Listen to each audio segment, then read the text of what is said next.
I was right all along, I fear. Actually, I don't really fear. I just know I've been right this whole time. Who do you want to blame for the offense? Canada? He should have never been the coordinator to begin with, dating back to last year.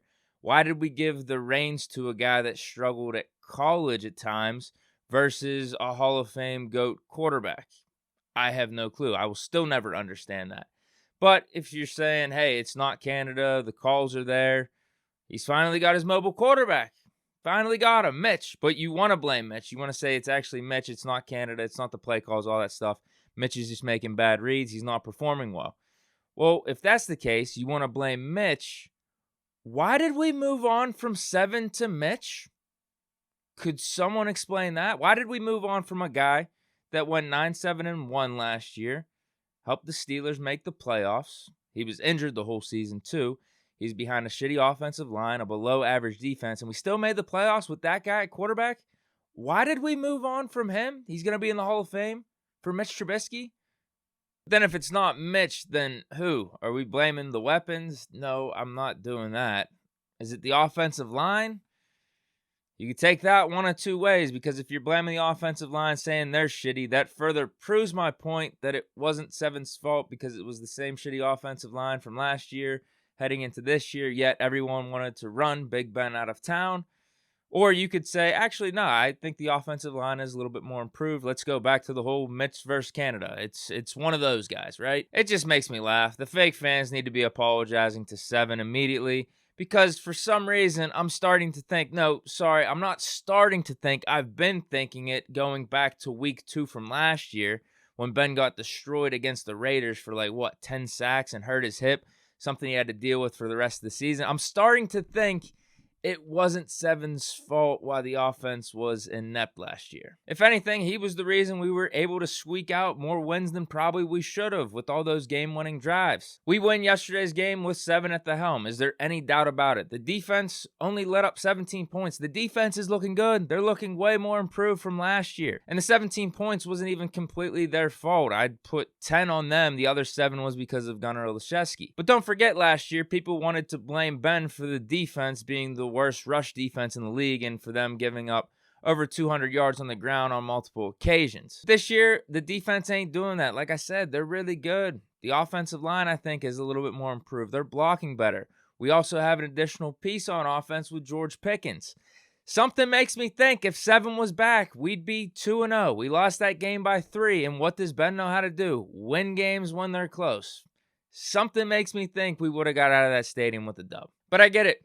My words are falling on deaf ears. He's not coming back. It's just really a disappointment. The man was run out of town. Hashtag sabotage. They ran out the guy that never had a losing season, won 2 championships, went to 3 Super Bowls, is top 2 or 3 in every clutch category for a quarterback out there. Still had the arm strength, still had the brain, still had the guts to get it done, but they said, nah, let's move on. To who? Mitch Trubisky. Now, I'm not going to make this a Big Ben versus Mitch Trubisky debate because Big Ben would blow Trubisky out of the waters. But I'll say this again. With Mitch, he didn't lose us the game yesterday by any stretch. But he also didn't win us the game either. I do think he should be officially on the hot seat. He's definitely going to go up against the Browns Thursday night in week 3. But if it's more of the same, we got to start thinking Pickett. And this goes back to the beginning. Some people are blaming Trubisky missing open reads. Some are blaming Canada because his play calls are shitty. Either way, something's got to give if this is what's going to keep happening on offense. I don't think the Steelers are going to fire an offensive coordinator in the middle of the season. They're going to wait that out one way or another. So, the switch would be at quarterback. And I think with Pickett, he could at least give us a baseline of what Mitch has been doing, no matter what. That's the floor. But I think Pickett has more upside at this point. So I really think it just comes down to who do you think the better quarterback is? Because I don't know if there's any more protecting Pickett because Mitch isn't even getting hit like that. And we talk about Mitch's mobility maybe being a factor as to why he's not getting hit. Pickett is more mobile than Mitch. So I think Pickett will be fine. He'll figure it out. Dude's a baller. Dude's a gamer. Dude's a winner. I just really think it comes down to who do you think is the better quarterback? Put him in there. But as a whole, I stand by everything I said in my post-game report yesterday, also in my post-game report. I think the defense did enough to win this game as a whole. I mean, we needed more pressure. That was obvious. But for them to only let up 17 points, and 14 of those points were freebies by the Steelers. The one was Ahkello Witherspoon getting mossed right before halftime, and then the other one was on special teams when Gunner muffed that punt. Now, some may want to point to Cam Sutton dropping the pick. I get that. We all would have liked to seen that play be made because that would have avoided Gunner muffing the punt. At the same time, that's literally why we signed Gunner, is to be an all-pro return man. Like, we expect some splash because you are an all-pro, but the baseline is like, bro, you can't be fumbling or muffing punts because that's going to cost us the game, and it literally did. I mean, it gave the Patriots a free 7 points, gave them momentum again. But ultimately, I think the defense did enough to win this game. There's no doubt in my mind. The offense, we just need more. I mean, we talked a lot about the quarterback, but with the running backs, I like what Jaylen Warren did again. Najee Harris looked a little bit better than what he did in the Bengals game, but not by a ton. I don't really know if that's saying too much.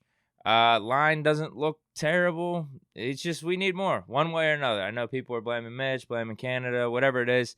I mean, we're going to find out a lot week 3, Thursday night against the Browns. So, yeah, I think we're fine. As I mentioned at the beginning of one of my reports, like, I am actually not that concerned because this defense is holding up, and I think they're going to continue to hold up. It's just, man, something's got to give on offense one way or another, and at least we have the safety valve in Pickett, and I think he could be a difference maker. Anything else? I did top 10 plays last week. It seemed like everyone liked that. I don't know. Do we got even a top 10 for this one? Do we have a not top 10? I'll give you 3. Number 3, I got the Mitch touchdown to Freiermuth. This was a nice play. It was a nice drive, too. Got us back in this one, only down 3 points. Was hoping to see more of this as the game waned on, but we did not. Number 2 is the Deontay Johnson 2-point conversion. This was a hell of a throw by Mitch. And in the stadium, I didn't think Deontay actually caught it. They weren't showing the replays at all either. I was suspicious, but hell of a catch. Deontay has been playing pretty damn good these first 2 weeks. And then number 1, I think the front runner for Depoy, Minkah Fitzpatrick, getting a nice pick on Mac Jones. Something I predicted. I told you guys, take the over on Mac Jones interceptions. The problem, though, is I was wrong on Trubisky. He had the tip pass over the middle that got picked because I told you guys to take the under. I didn't think he was going to throw one. I thought he was going to be a little bit more safe with it, which he was really outside of that throw. So, yeah, just a bummer all around with the Steelers losing and how things looked, man, because I think we should have won that game. Like, even with Mitch and the offense playing subpar, we still should have won the game. It goes back to the Gunner muff punt and the Ahkello Witherspoon play with him getting mossed before half. Like, that's a free 14 points. Like, we still win that game. We still win that game. Yes, we are probably still talking about, like, what do we change about the offense? What needs to be done? But we should be 2-0 heading into week 3 here. So that's what's really disappointing about it. But we are still in the lead of the AFC North because every other team lost yesterday. And 2 of them, I mean, actually all 3 of them in incredible fashion. Bengals losing to the Cowboys with Cooper Rush as their starter. Dolphins made a crazy comeback against the Ravens. Same thing with the Jets and Flacco against the Browns. It was just a crazy week yesterday. So, hope you guys enjoyed. Let me know what you guys think down in the comments. Stay chilling. Peace.